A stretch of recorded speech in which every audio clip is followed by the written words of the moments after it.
Well, good afternoon. We're so grateful to be here at Miami-Dade College at North Campus. We appreciate all the great work that you're doing. Just got to see some of the folks from the law enforcement program. They're going to be going into different agencies. You know, I didn't have the heart to tell them, but if they wait just a little longer and our law enforcement bill goes through the legislature, they'll get a $5,000 signing bonus whenever they show up at one of the agencies. But we do appreciate their willingness to be involved in public service.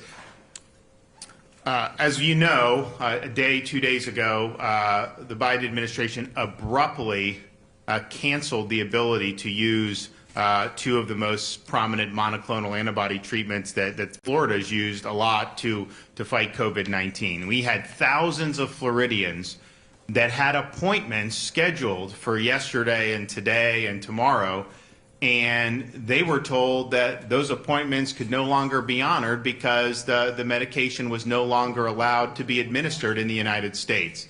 And this was a rash decision. This was not something that we got any real advance notice for, and it's a decision that I think is bad for patients. It's not keeping with the way you do clinical data. And we're going to be able to hear from some different folks today. So joining me today is Dr. Ken Shepke, who handles health for the Division of Emergency Management. We have Dr. David Farsi, who's the chair of the Department of Emergency Medicine at Mount Sinai Medical Center. Dr. Dwight Reynolds, medical director for Centers for Health Promotion.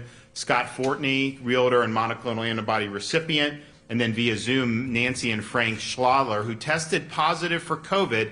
And they actually had an appointment for monoclonals yesterday that was canceled by the Biden administration's decision. So it's important to talk about the facts here. And of course, over the summer, when we started to see people get hospitalized in large numbers for Delta, very few people even knew that there was treatment available. We worked hard to set up a lot of sites. We helped tens of thousands of people stay out of the hospital, save thousands of lives by providing that treatment.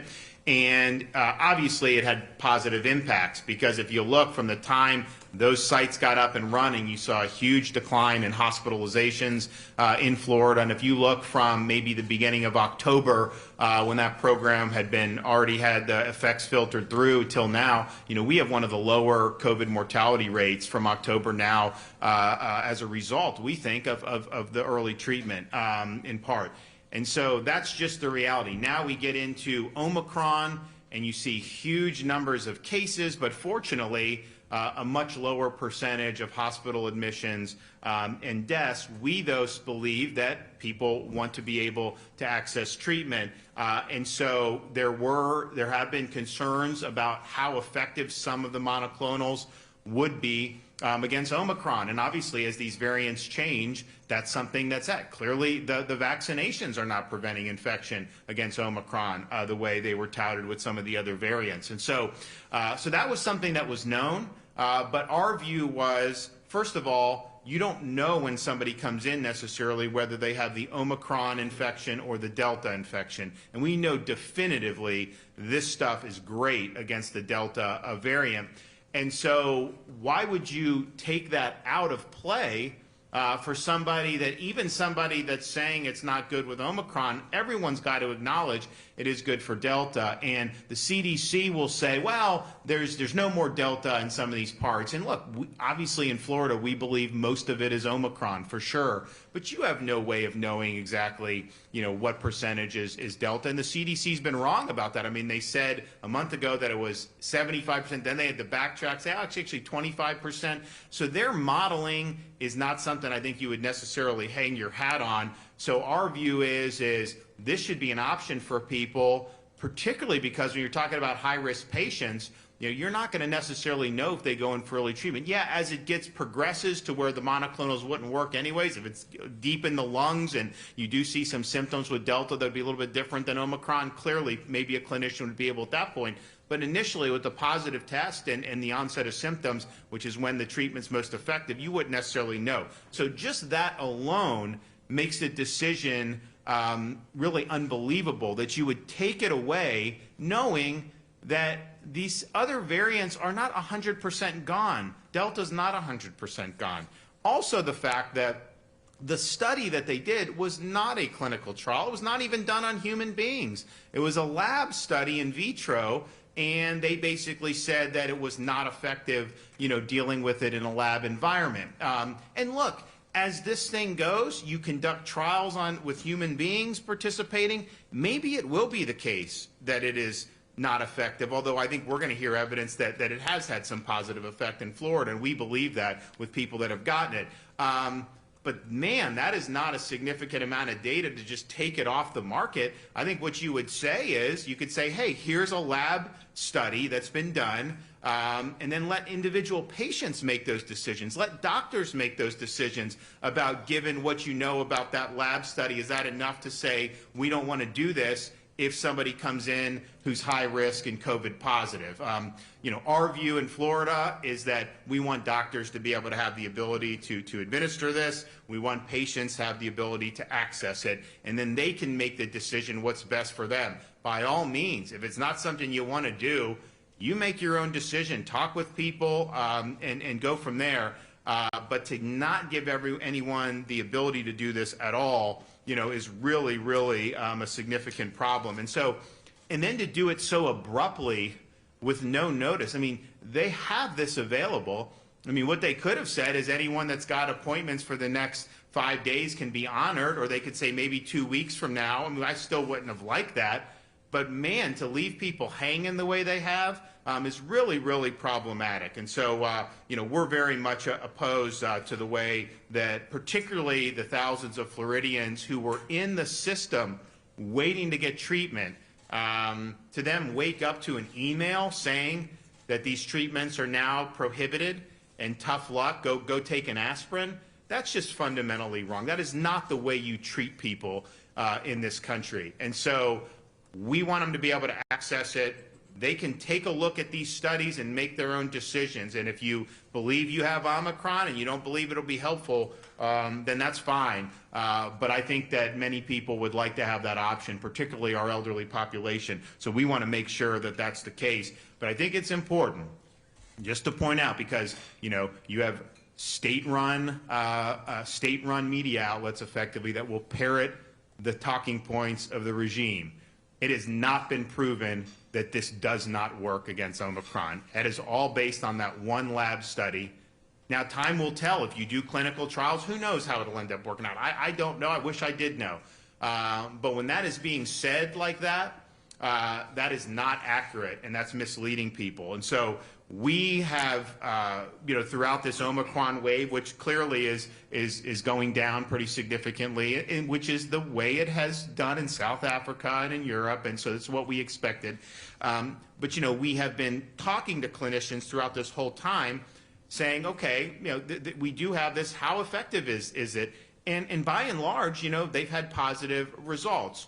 Not saying everyone says it's 100%. In any way, it may very well be less. But it has provided some support for people, and it has helped some people have symptoms resolve. That's been the experience in the state of Florida. And so we're happy to be able to be here with some folks who are going to provide some input. So I'm going to let Ken Shepke. Ken was really one of the architects of the summer when we set up those sites. We were cranking to where we were knocking out 5,000 treatments a day just at the state sites, in addition to what was being done in the medical system, and really, really made a difference for a lot of people.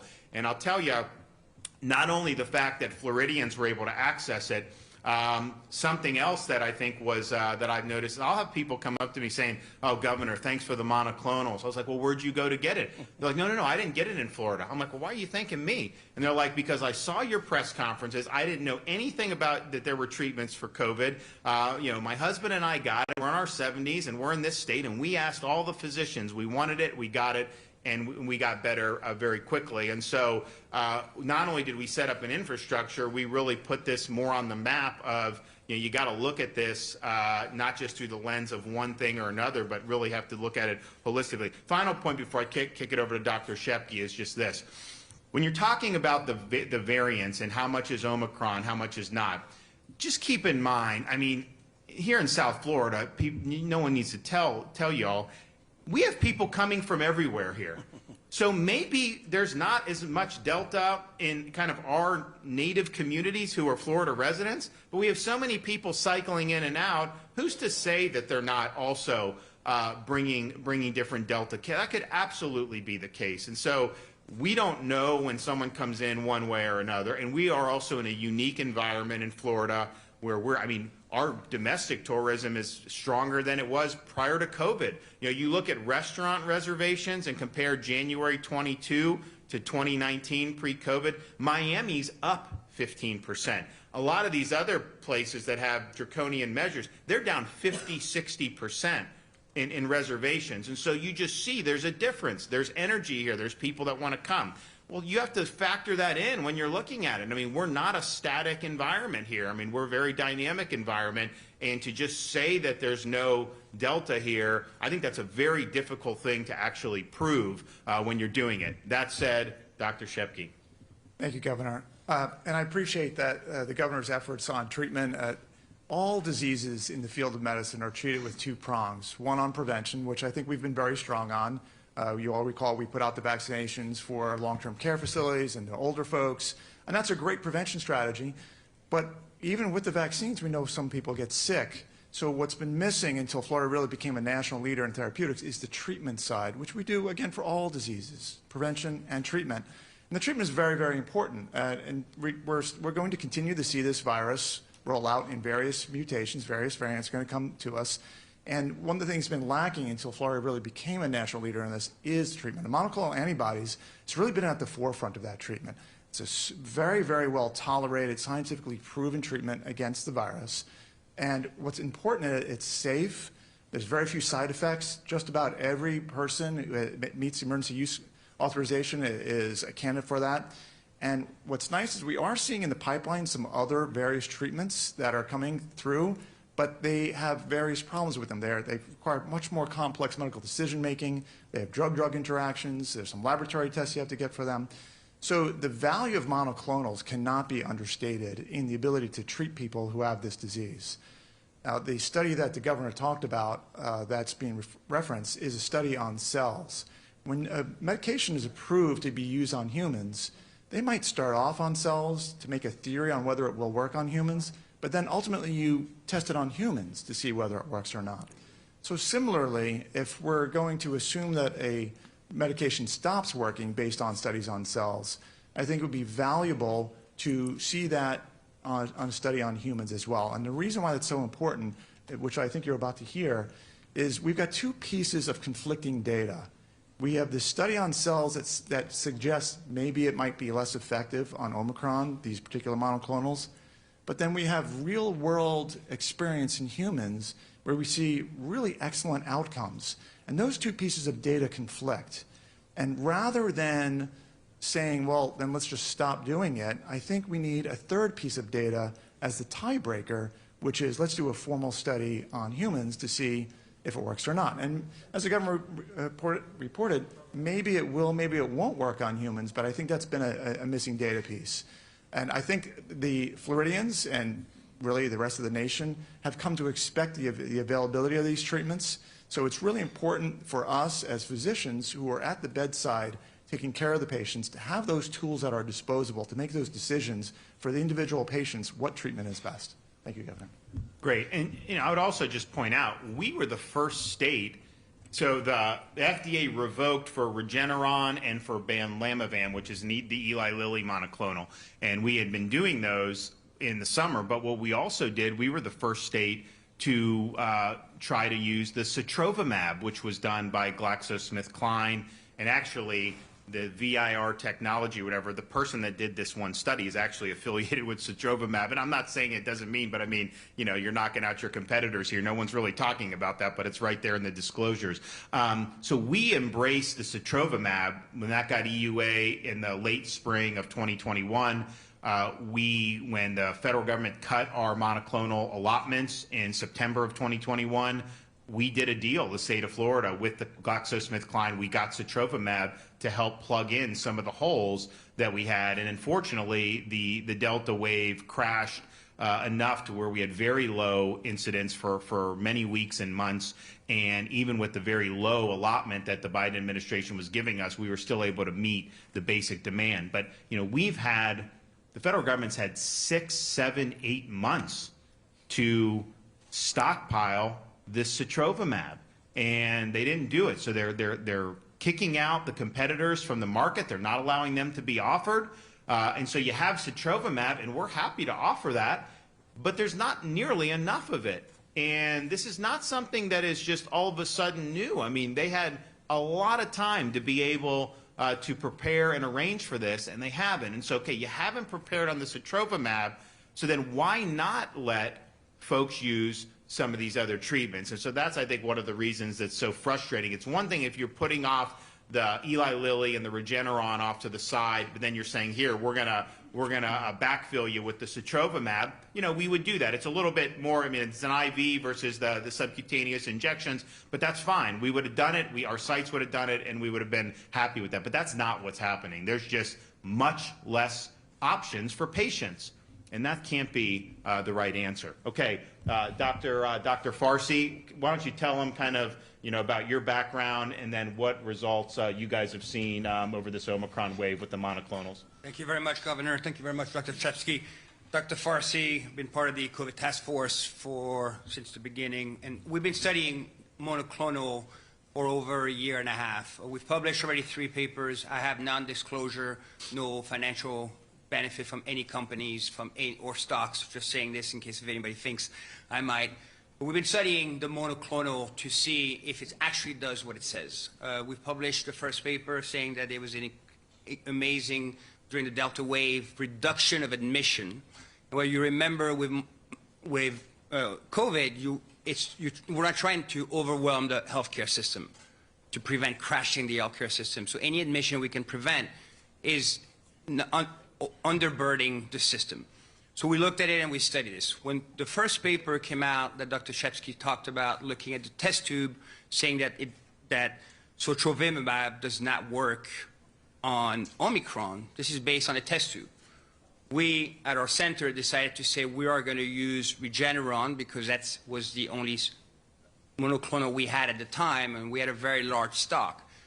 In the course of 6 weeks, we had 1,000 patients, and this is roughly estimate. Our paper is currently being finalized, but 1,000 patients that received monoclonal.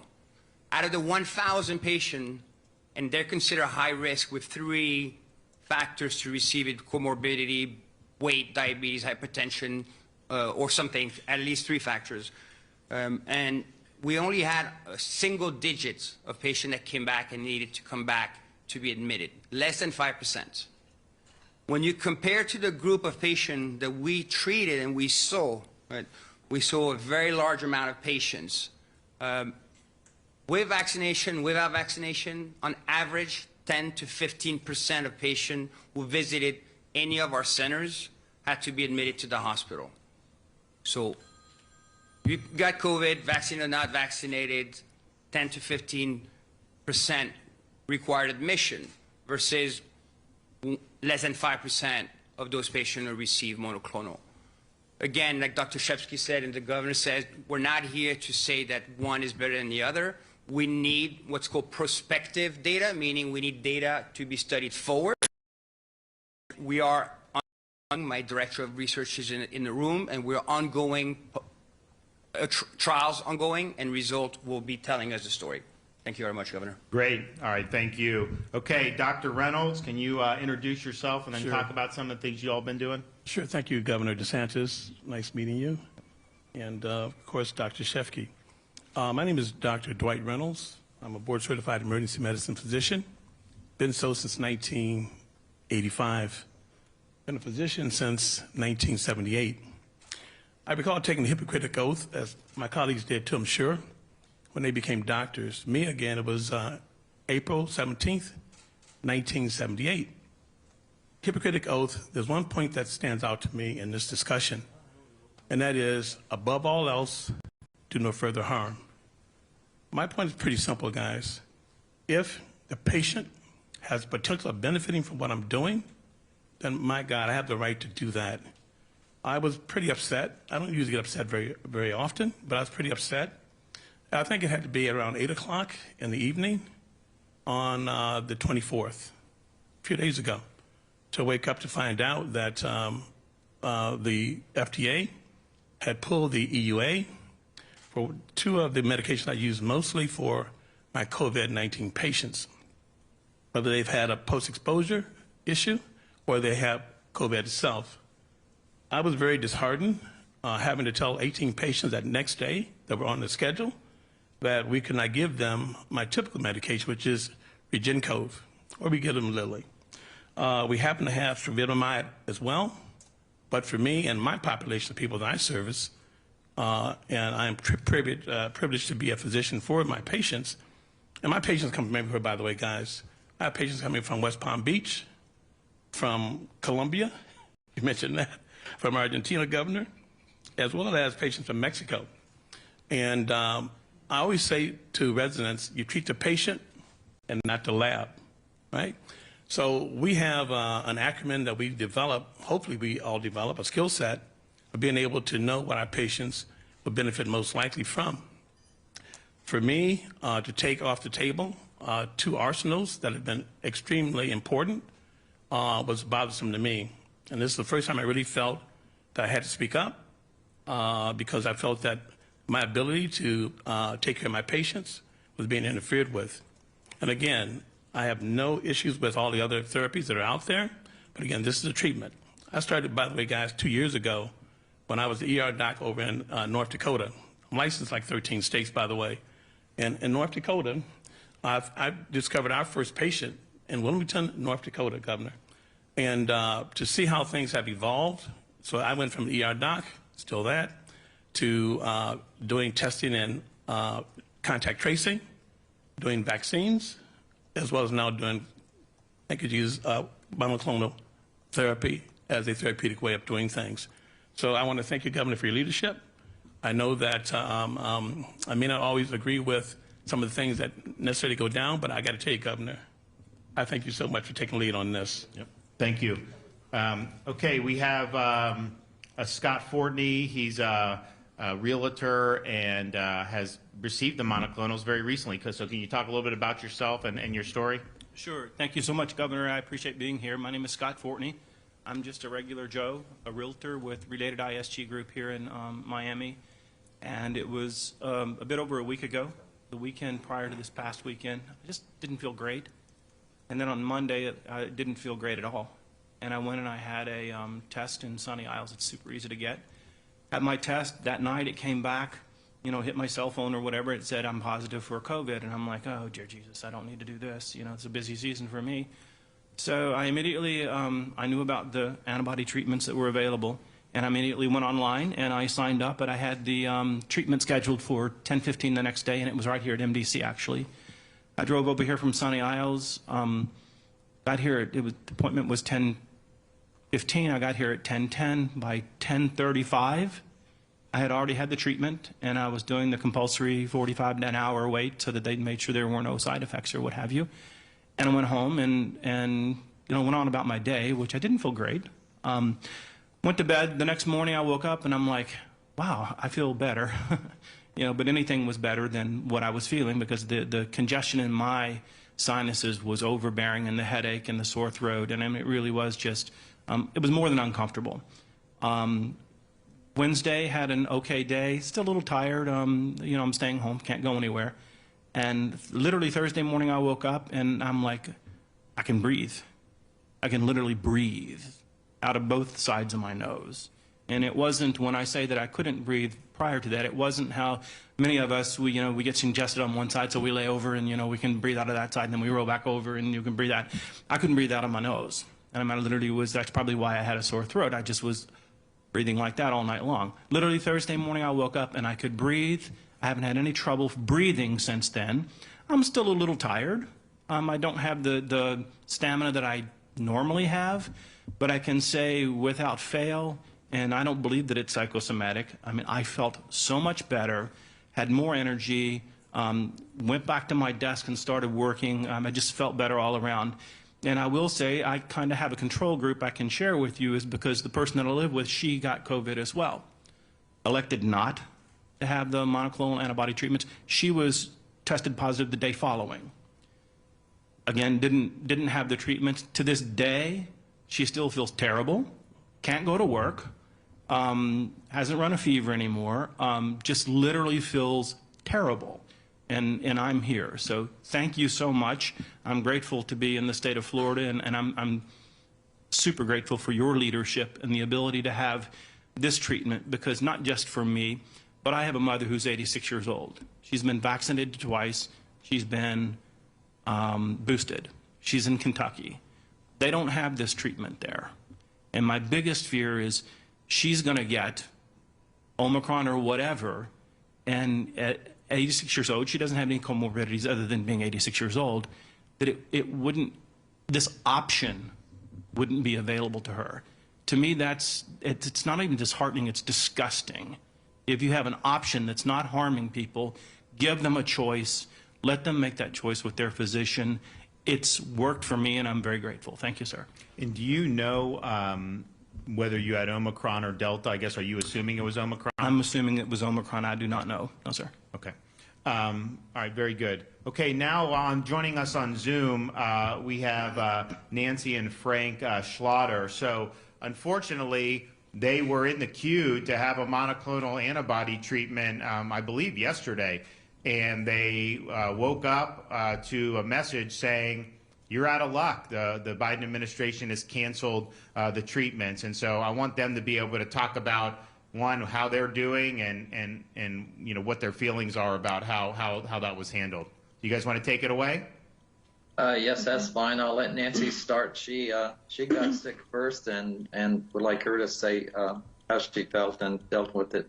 Yes. Well, it started actually a week ago today that I started feeling sick, really very rapidly, about 6 o'clock in the evening.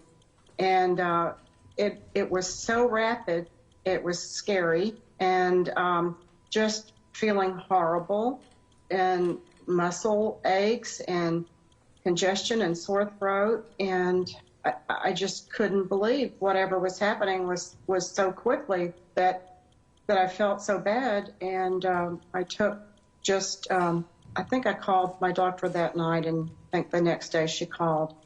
Thought maybe there was some therapeutics or something, and she said, no, there's nothing.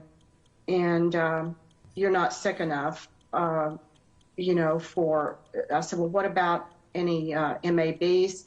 And she says, well, you're not really sick enough for that. And I said, okay, although I don't know how she knew how sick I was. But the next morning, I tested myself. We had some home test, and I tested positive. And I just kept feeling worse and worse, and running a little bit of a slight temperature. So I did all the things that you do, Theraflu and everything you could think of, and drinking and keeping hydrated and gargling. I'm kind of old-fashioned, but I gargle with some apple cider vinegar and warm water for the soreness, and that helped. And it was just, but I wasn't getting any better, and so I just felt horrible, and I didn't know what to do. And I know we had these monoclonal are available for people, and so I'll let Frank take it from there. And I'm still, today I actually, I think it started last night or this morning, that I don't have any taste or the smell right now. And but I'm better. The congestion is better with me, you know, that is better. So thank you for allowing me to talk about it. And thank you, Governor DeSantis, for providing this for those of us who feel like they may need it. Sure. Frank? Okay, great. I'd like to say a few words. We had a health plan. We were not vaccinated, but we worked on our immunity and our health, and we feel like we're fairly healthy for our age. And so our health plan was our option that we were holding on to was the MAD treatment. And when we decided that we needed to apply for the treatment, we weren't sure how sick we were going to get. So we signed up for it and were blindsided that the treatment was canceled. Fortunately for us, we've been able to recover, and we think we're getting over it, so we think we're going to be fine. But we were concerned about, okay, now what options do we have? What are we going to do next? Can we get antivirals or something like that, or do we just have to wait to get sick enough to go to the hospital? So that was our dilemma, and fortunately our outcome is pretty good at this point, so we think we're fine, but we were really when there was short notice.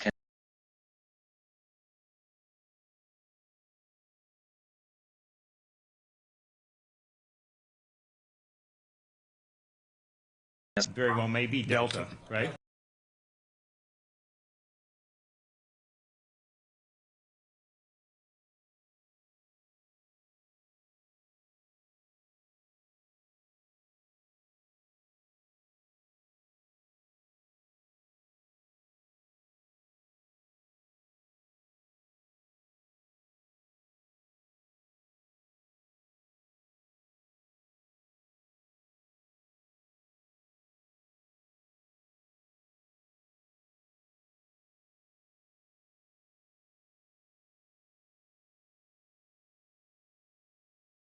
Working on it in this wave. I mean, can you say, and obviously you would need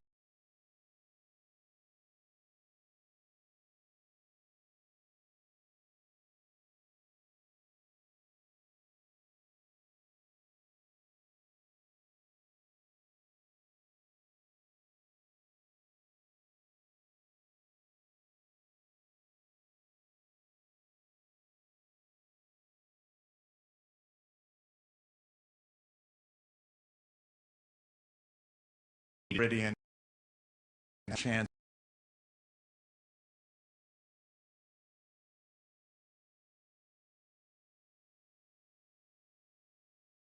Providers at this hospitals, urgent care, primary care clinics, EMS, retail pharmacies, and of course the state sites, which really remove a lot of the red tape and burden for the average Floridian to get in there and get these monoclonals. And now, unfortunately, we don't have the supplies for that.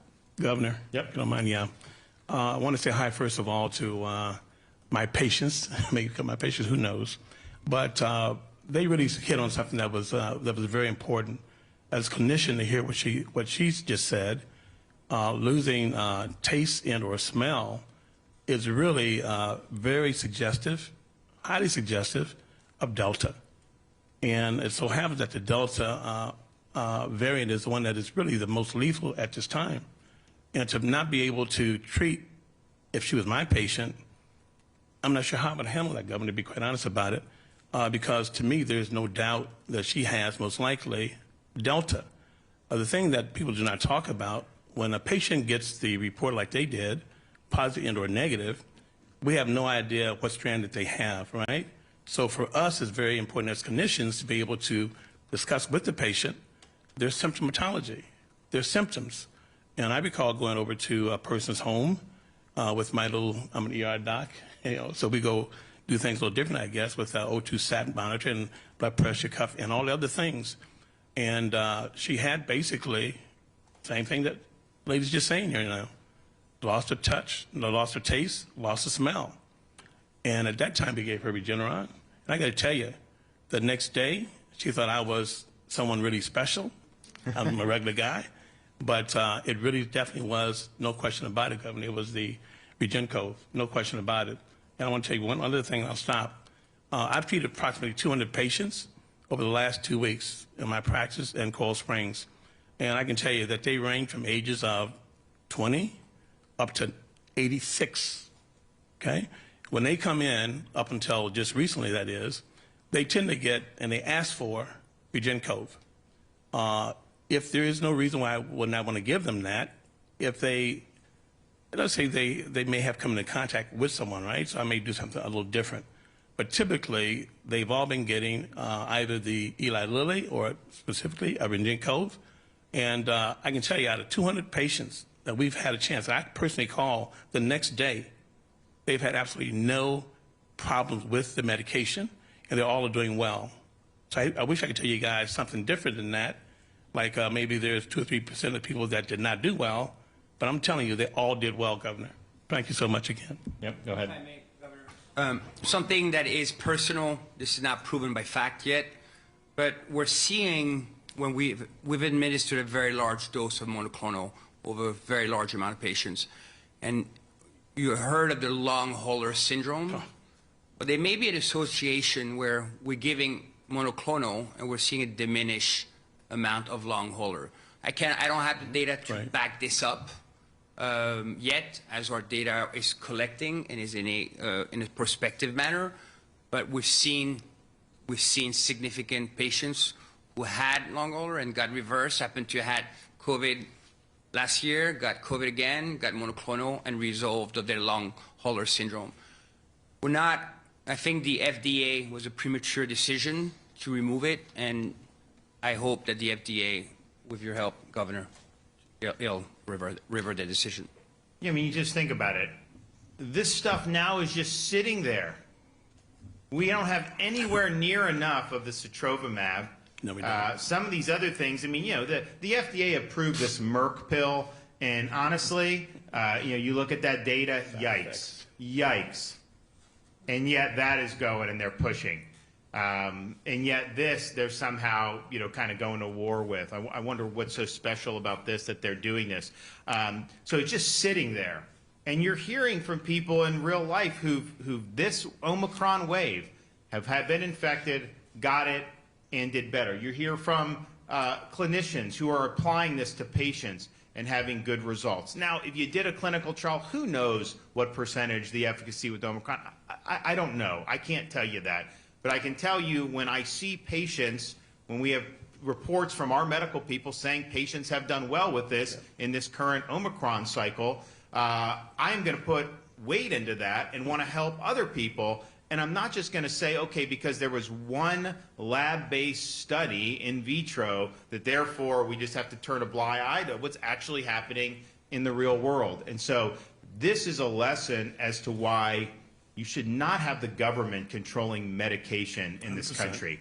I bought sotrovimab, but then the feds did an exclusive deal with them, so I can't do it. I would be using some of our resources to make sure this stuff was available. People could use it or not do it. It's their decision. And then, some other states would probably do it differently. They'd continue to close schools. They'd force masks. They'd do different things, different approaches, and that's fine. But I would be able to do that and then to get it into the hands of the physicians and the clinics so that our citizens had access to this if this is something that they needed. And I think what the doctors both said in terms of like what the effects of this afterwards, the White House press secretary, stands in front of that podium and lies through her teeth every single day, and usually about the state of Florida.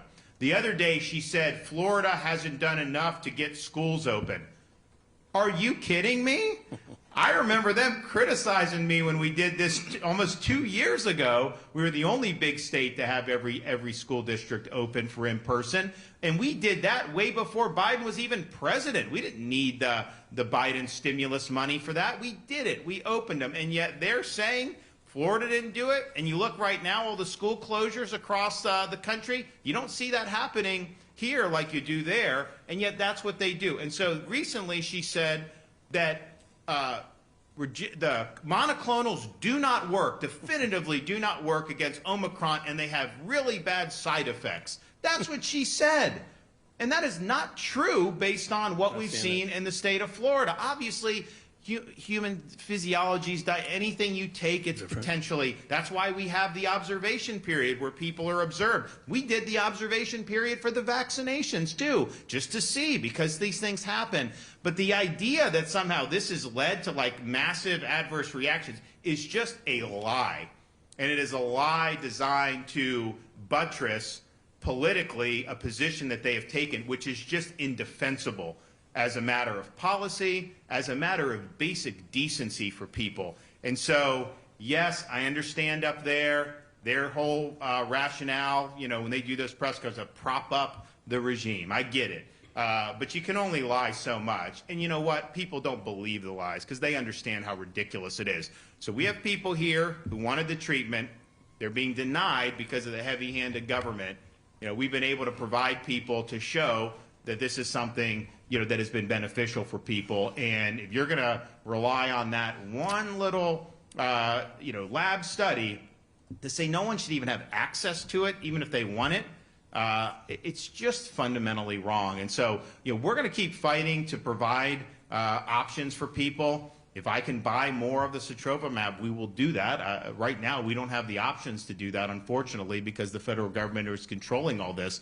But good Lord, I mean, this is just wrong. And to do it late at night on a Monday and leave people twisting in the wind and not being able to satisfy appointments that they had already been given, that's not the way you treat people. That's not what we want to see in the state of Florida. And so this is a big mistake, what they've done. Obviously, they've got a lot of other problems. I mean, let's just be honest. This has not been, a great show over the last year. But this is just unnecessary, and it was really done in a very heavy-handed and haphazard fashion. So I want to thank everyone for being here for this. And we're going to continue to do whatever we can to provide people with options and let them make their own decisions. And that's been our mantra from the beginning, empower you to make your decisions about all the stuff that's out there, but not to dictate that on your behalf. So thanks everyone for coming. Hey, Glenna. Hi, how are you? Good. How are you doing? Thank you. Good. Two questions, kind of related.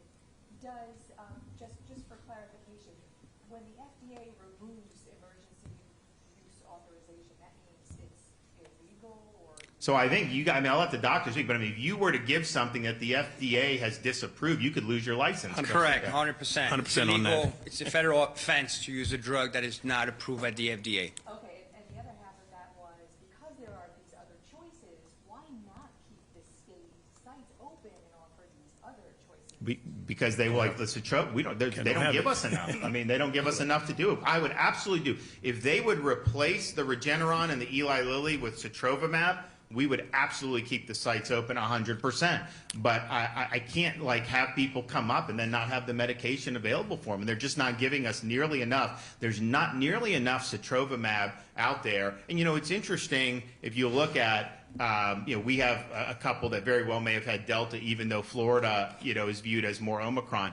But there's states like Illinois that have 25% confirmed Delta, even right now. And so you're taking away the monoclonals from them. Now, I don't know that they've embraced treatments the way Florida has, but it isn't like there's no more Delta in some of these other states either. And so, look, I mean, if that's the case, I mean, you can send that there, send us more Sotrovimab, what have you. But I would absolutely purchase more Sotrovimab to be able to keep the sites open. But the fact of the matter is, if they were to give the current medications, they could lose their license and face criminal prosecution. And clearly, people are not going to be willing to do that, and we understand that, and that's why this has been so difficult to see people not have access to something that we want them to have access to. Governor, can you clarify or be clear on what the criteria should be for someone to receive a treatment? And I ask because earlier this month at Broward Health, you acknowledged that not everyone should probably get a treatment. I mean, you said, quote, it's basically cold-like symptoms for a lot of these folks. This is not something you need to be coming in and getting monoclonals for. So let's take a look at our elderly population. Let's take a look at folks that are immunocompromised. And you went on. This gentleman seems to have had congestion and a light fever. She seems to have had a light fever as well. So what should the criteria for the treatment? Well, I think clearly the couple on Zoom would meet the emergency use authorization criteria. Do you guys want to talk about it? And my view has always been, we want to stay with that. We don't want to go beyond it. In point of fact, I mean, when people were coming, they were, doing it in terms of, they didn't want to turn people away. Let's just put it that way. But I know that there are examples, particularly in this wave, when people will go who just do not need it and are not given it. Right. I can speak again? Yeah. Speaking of the lady who is still on the Zoom, she had classic signs and symptoms of the Delta variant. She had loss of, and still does, from what I understand, of taste and smell. Headaches are usually pretty common with D variant also, Delta variant as well. So the bottom line is that I want to be able to pull out of my refrigerator, okay, what I think is going to be best for this patient. We do have citroplamide. We got a total of, I think, 8 so far this week. And I see typically about 50 patients every week without fail. If I had more citroplamide, I guess now, then we'd be able to treat more patients. But the governor's right. If we violate the FDA rules and regs and they pull the emergency use authorization, we could go to jail. Yeah, go ahead, doctor. I'd like to add something to this. It's not based just on the symptoms, right? Symptoms is what's difficult about this disease is you develop the symptoms, flu, cold, backache, body ache, and 3 to 5 days you may be cured completely. What we don't know is at 5 days who's going to turn to become a severe patient and get and die. And so the monoclonal, you must meet an indication, and those indications are based on the high risk, diabetes, high morbidity, hypertension, cancer patients, pregnant patients. We're not just giving monoclonal to anybody just for monoclonal. It's based, are you a high-risk patient and high risk of dying if you get severe COVID? Right, but I guess the reason I asked is because there's nothing stopping her then from having been able to get any of the other treatments, which is kind of my... Availability. Yeah, I mean, I think, so if you look, say, like the Pfizer antiviral, you know, that is, quote, available in pharmacies, but there's not a lot of it that's been distributed. I mean, that's just the reality. And so how much of that would be available in terms of in different parts of the state? I mean, I think that that's an open question. That is not something that we're necessarily controlling, but it's all done through the pharmacies. But I do think it's really about your risk factors, and if you have modest symptoms, then that's actually when you want to do the monoclonal, because then the chance of you resolving is much higher. If you wait until the symptoms progress and become worse and you're on the cusp of hospitalization, that's when, you know, the monoclonal may not be as effective. Yes, ma'am. Yes, Governor DeSantis, I'm Kimberly Leonard with Insider. Sorry to change the topic, but I want to ask you about the 2022 midterms. House Republicans were just down here. So let me just, before we do that, does anyone else have anything else on topic? Yes, ma'am.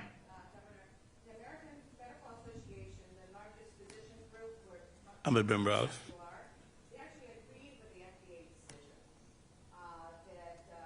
And what data did they cite that was different from what we talked about? Anything?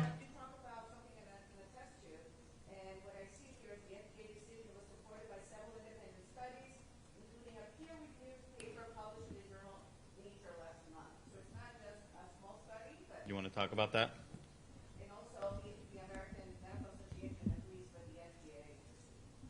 Yes, I understand that, and I appreciate that. And that's why I pointed out that we have conflicting scientific data. You have these peer-reviewed studies, which you just mentioned, which are on cell cultures, not on living human beings. That is the studies that you're referring to. I'm still unaware, and I've been searching for data, what we call clinical data, which is data on actual human beings. And then we have these case series, which are on real-life scenarios, on actual living human beings that you just heard about. And these are certainly by no means unusual stories. We hear these from all over the place from folks who get this. So we've got 2 data points that neither one of them are conclusive, and they point in 2 different directions. And we certainly know that from both the fact that we've used this hundreds of thousands of times in Florida on Delta, the value that we had from both Regeneron and the Eli Lilly product against that particular strain. And as you hear, we still have likely cases of Delta within our state. So I think when you take the whole global picture of this, the fact that Florida is uniquely positioned as a high travel and tourist destination, so it's not just about our endemic various rates of the variants, that we may have influx of different variants constantly, and you hear the real world experience. I think at this point, when you've got limited options to treat, meaning that there's not enough treatment right now for everybody who wants treatment, and you're faced with making the decision of no treatment at all, or use a medication that you know worked in the past, you think it might work right now, but we're not sure based on the cell data, but we know it's benign and very well tolerated, then I would suggest that you continue the treatment until you have that clinical data that gives you the deciding answer, and which will give you the proof. And that you there's need. been no clinical data, none. No clinical trial that's been peer-reviewed, that's gone through the process, no clinical data at all. And that's just the reality of the situation. And so I think what Dr. Shepke said is exactly right. When I see real-world examples of people benefiting from it, yes, I understand they're doing these things in the lab, and you should consider that. But man, does that mean not give anybody access? We don't think so. I would also just point out, the AMA, they've taken more ideological positions in recent years. They opposed, or they were not ever supportive, really, of monoclonal antibodies. I mean, when we rolled it out in August, I was criticized for doing it by a lot of people, and basically the medical establishment was saying, vaccinate and mask and social distance, and they didn't have much discussion about early treatment. And it's not just monoclonals. I mean, if you talk to our Surgeon General, he'll talk about fluvoxamide. He talks about other things, and we believe that those should be that's stuff that people should be able to avail themselves with across the board. So monoclonals are one, but they're not the only one. Yes, sir.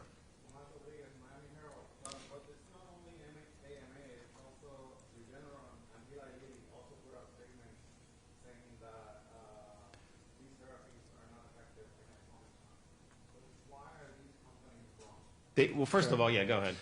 I think if you look a little closely at the fine print there, they say they are predicted to not work versus Omicron, yet this must be confirmed in clinical studies is actually the way these things are written. And that's basically what we're saying, that while what occurs in cells may end up being what occurs in living human beings, it's not proof that it will. Many times it does match up, sometimes it doesn't match up. And so when we see these real-world examples of the medication being used in humans, that's giving us a scientific signal that's opposite the scientific signal you expect in the cells, and then we're in a bit of a quandary, and we really need the tiebreaker study, which is a clinical study. And I don't think either company wants the EUAs revoked. I mean, that's the issue. If the EUAs aren't revoked, then it's a matter of, okay, is this something that's good? The doctors can recommend or not recommend. Different types of health departments can weigh in, whatever, and then people can make their own decisions. But to revoke the EUA is not something